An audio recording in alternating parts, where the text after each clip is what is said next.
오늘 하나님 말씀은 마태복음 5장 17절로 20절까지 말씀입니다. 내가 율법이나 선지자를 폐하러 온 줄로 생각하지 말라. 폐하러 온 것이 아니요 완전하게 하려 함이라. 진실로 너에게 이르노니 천지가 없어지기 전에는 율법의 1.1획도 결코 없어지지 아니하고 다 이루리라. 그러므로 누구든지 이 계명 중에 지극히 작은 것 하나라도 버리고 또 그같이 사람을 가르치는 자는 천국에서 지극히 작다 일컬음을 받을 것이요 누구든지 이를 행하며 가르치는 자는 천국에서 크다 일컬음을 받으리라. 내가 너에게 이르노니 너희 의가 서기관과 바리새인보다 더 낫지 못하면 결코 천국에 들어가지 못하리라. 아멘. 지난번 한국 대선 주자와 관련됐던 대장동 사건이죠. 자세히는 모르겠는데 신문에 타이틀에 크게 나오는 거 보니까 그러한 사건들로 인해서 관련된 사람들이 줄줄이 자살하는 그러한 뉴스를 듣게 되었습니다. 이 세상의 모든 법들은 시효가 다 있습니다. 범죄를 저질다 하더라도 일정한 기간이 지나고 나면 처벌할 수 없는 경우가 있습니다. 혹은 죄를 지었는 그러한 자가 죽어버리게 되면 법이 정지돼 버리죠. 더 이상 그 사람을 처벌할 수 없게 됩니다. 죽음으로써 모든 이 법인적인 관계가 끝나버리기 때문인 것입니다.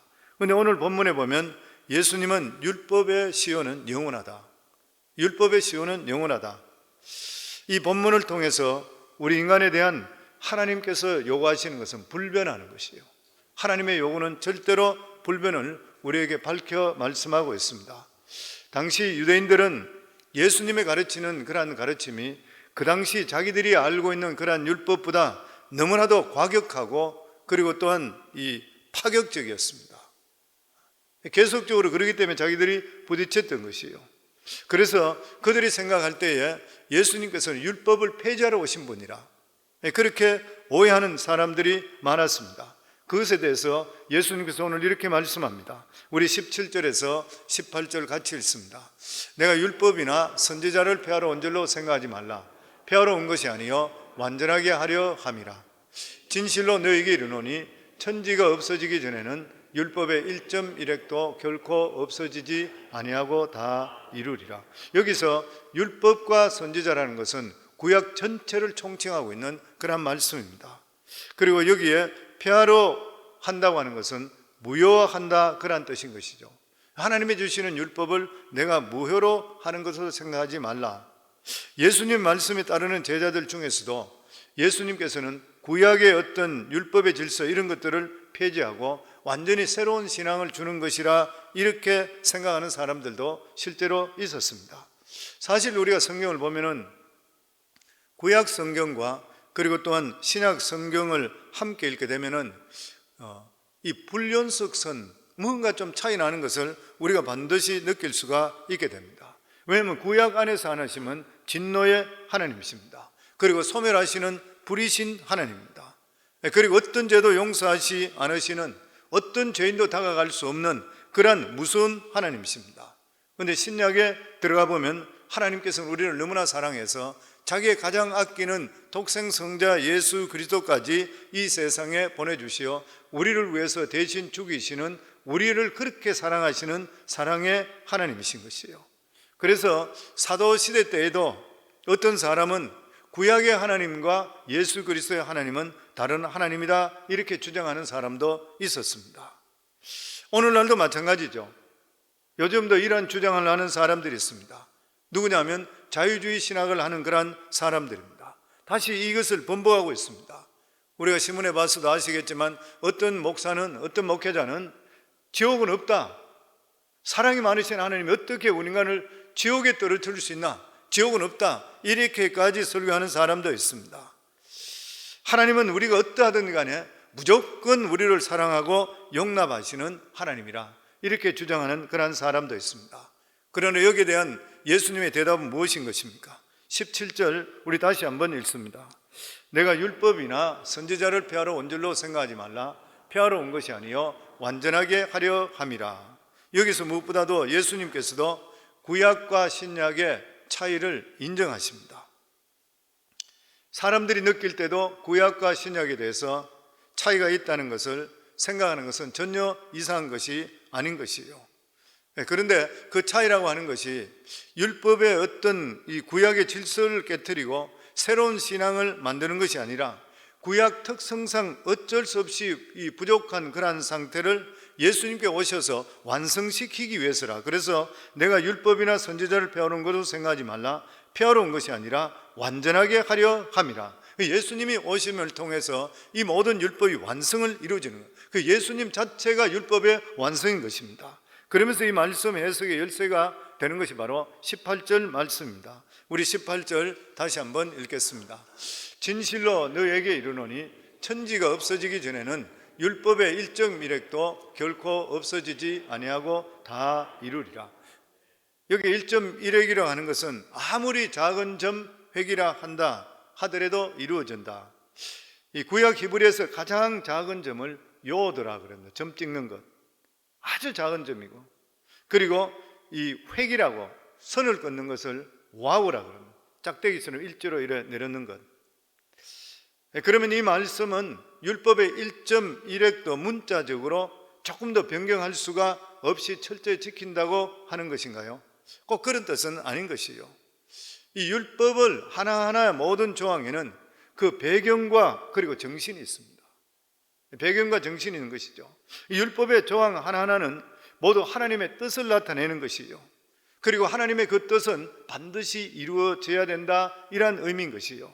다시 말하면은 천지가 없어지기 전까지 율법이 주시는 하나님의 배경과 하나님의 뜻, 이러한 조그마한 어떤 부분까지도 폐지하고 다 이루어진다, 이런 말씀인 것입니다. 그럼에도 불구하고 유대인들은 예수님 말씀을 들으면서 예수님께서는 율법을 폐하러 오신 분이라 이렇게 생각했습니다. 가장 큰 이유가 뭐냐면은 안식일 문제 때문이었습니다. 유대인들은 안식일을 굉장히 중요하게 여겼습니다. 그런데 예수님께서는 안식일을 지키지 않을 때도 있을 뿐만 아니라 의도적으로 범할 때도 있었습니다. 예수님은 안식일에 더 적극적으로 병자들을 치료해 주셨습니다. 이것을 보고 있던 사람들은 예수님께서 율법을 폐하시고 새로운 신앙을 주시러 오신 분이라 이렇게 생각했던 것이에요. 그렇다면 율법이 원하는 것이 무엇인 것입니까? 율법은 하나님께서 우리 인간을 만드신 목적과 우리 한 사람 한 사람에 대한 향한 뜻을 밝히는 것이 율법인 것입니다. 처음 하나님께서 우리 인간을 만드셨을 때에 분명한 하나님의 뜻이 있었습니다. 그 뜻이란 뭐냐면 우리 삶을 통해서 하나님을 나타내는 것이에요. 우리를 지으신 이유가 하나님 영광을 위해서 우리를 지으신 것이에요. 그 다른 모든 피조물이나 다른 사람들이 우리 행동을 보면서 하나님을 생각할 수 있도록 만들어야 되는 것이에요. 우리가 하나님 자녀이기 때문에 그런 것이네. 이게 율법이 지향하고 있는 것이에요. 이것이 하나님께 최초로 우리 인간을 만드시고 또한 우리에게 원하시는 그러한 뜻인 것입니다. 그런데 인간이 타락하고 나서 하나님과 우리 관계 사이가 완전히 끊어져 버리고 말았던 것이에요. 그리고 우리 인간은 하나님과 정반대적인 삶을 살기를 시작했습니다. 그런데 하나님께서는 이스라엘 백성들을 애굽에서 건져내신 후에 율법을 주셨습니다. 이 율법을 통해서 우리 인간이 누군지, 어떻게 살아야 되는지를 깨닫게 만들어 주셨는 것이에요. 인간은 타락한 후에 이 수천 년이 지난데도 불구하고 하나님께서 율법을 이스라엘 백성들에게 주시면서 말씀하시는 것이 뭐냐면 하나님 뜻은 전혀 변한 적이 없다는 것이에요. 하나님은 우리 인간을 처음에 창조하셨을 때와 우리가 죄를 짓고 하나님을 배반하고 하나님을 떠나 있는데도 불구하고 하나님께서 우리에게 대한 그러한 계획과 우리에게 대한 사랑은 전혀 변한 적이 없다고 하는 것입니다. 그래서 이 율법이나 선지자에 말하는 것이 뭐냐면은 이스라엘 백성들이 종교적인 노예가 절대 돼서는 안 된다는 것이에요. 그런데 이스라엘 종교 지도자들은 이스라엘 백성들을 종교 노예로 만들어버렸던 것이에요. 하나님께서 가장 혐오하는 것이 뭐냐면은 종교의 노예입니다. 율법이나 선지자가 말씀하는 것 요약은 무엇인 것이요? 너희들 한 사람 한 사람이 너무나 종기롭게 만들어졌다. 하나님의 뜻이 있다. 그래서 하나님 가운데서 우리 모두 다가 종기로운 삶을 살기를 원하신다. 그 말씀인 것이요. 하나님께서 이스라엘 백성들에게, 우리 하나님의 백성들에게 원하는 것이 종교가 아닌 것이요. 종교가 원한다면 마음과 뜻과 정성을 다해서 나를 사랑하라 말씀할 필요가 없잖아요. 이러이러한 형식만 치루라 이렇게 말씀할 거예요. 근데 하나님은 그것이 종교가 아닌 것이요, 하나님 자신을 우리에게 주셨는 것이요. 그래서 하나님께서는 우리들에게 인격을 원하시는 것이고 정의로운 삶을 살기를 원하시는 것이요, 우리가 누군지를 확실히 알아라고 하는 것입니다.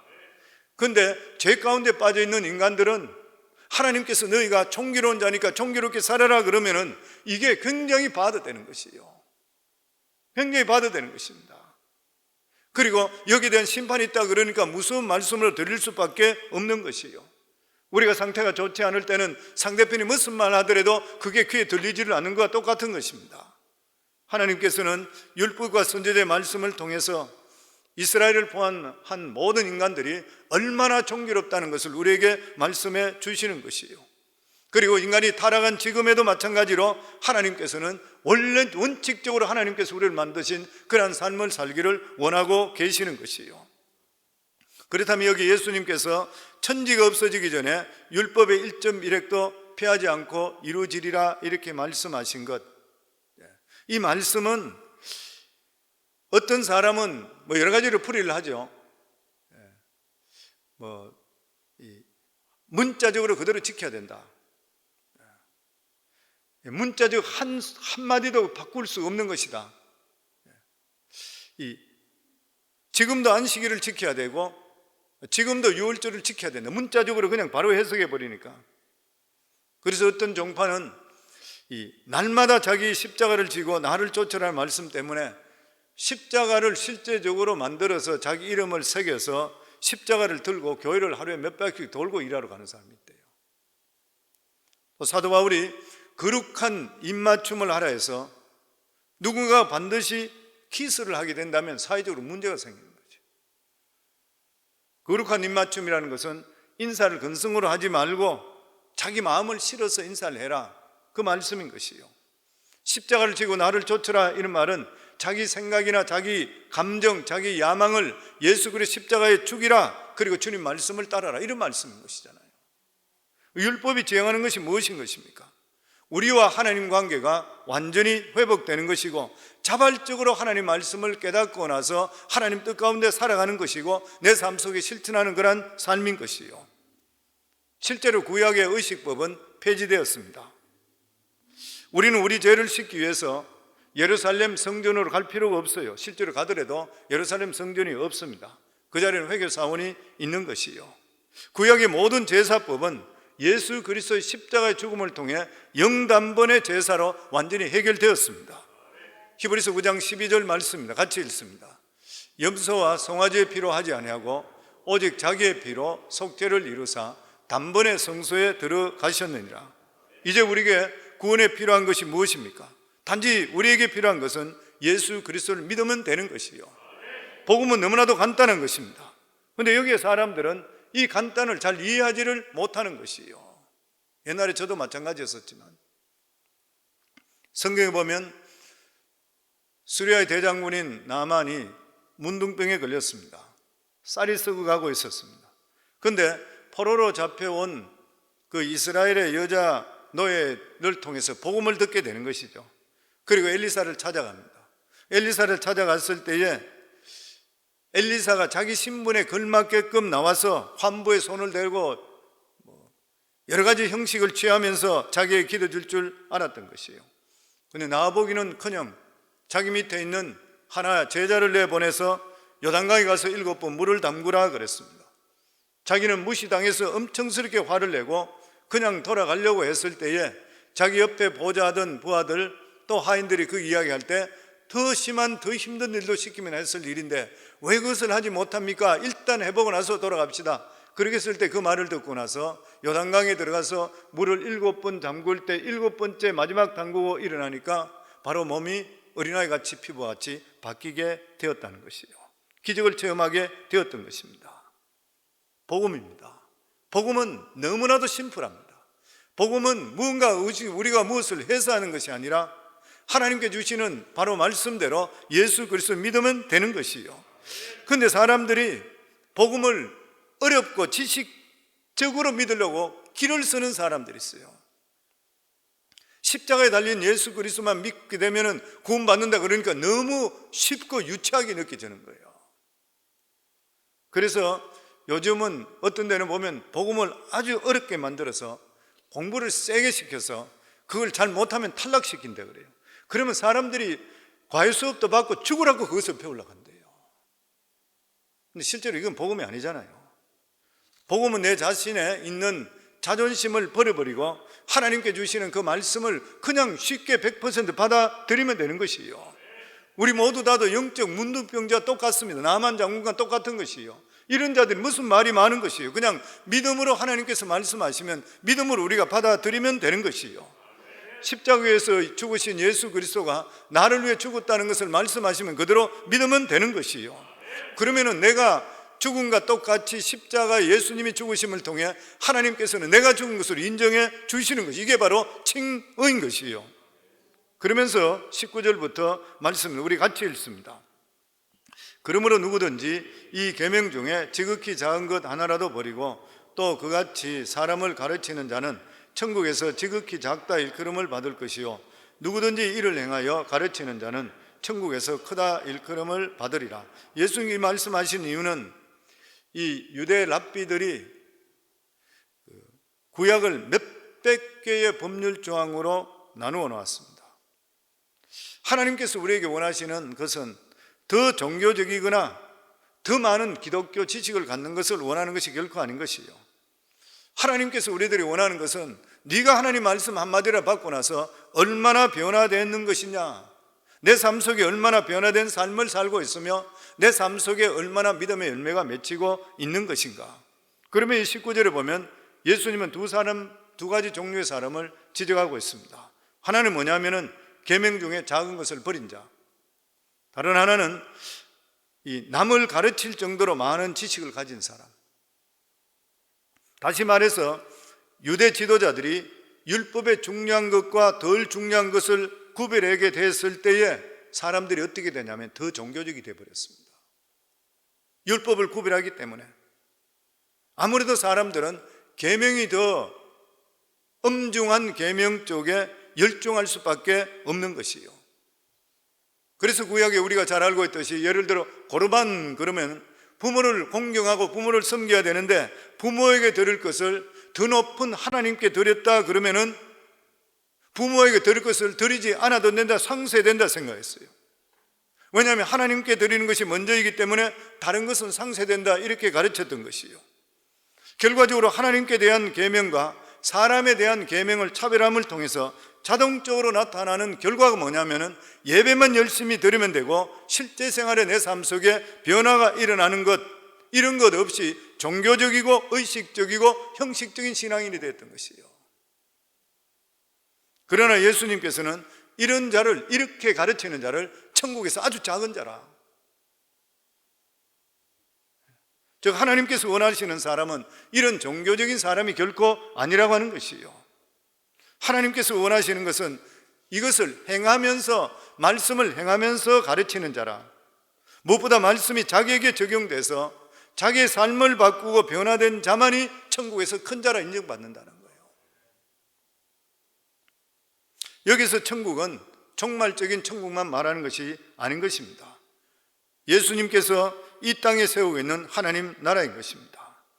예수님은 이 세상에 오신 것이 많은 종교인을 세우기 위해서 이 세상에 오셔서 복음을 전한 것이 결코 아니라는 것이에요.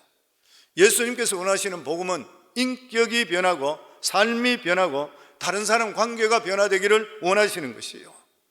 우리가 하나님에 대한 것과 다른 사람에 대한 것 중 어느 것이라도 모두 다가 어느 것이 더 크다 할 수가 없습니다.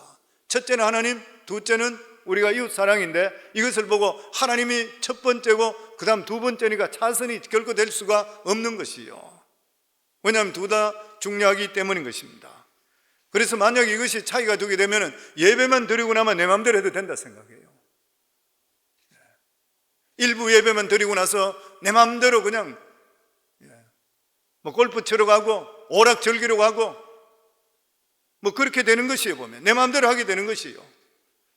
또 뿐만 아니라 10의 1조만 하나님께 드리게 되면 내가 무슨 사업을 해도 괜찮다, 돈만 많이 드리면 된다, 이렇게 사람들이 생각하는 것이에요. 근데 천국에서 이런 사람은 아무짝에 쓸데없는 그런 사람이라 그래요, 성경에서는. 그러면 특히 예수님이 여기는 가르치는 대상에 대해서, 가르치는 자들의 대상에 대해서 말씀을 합니다.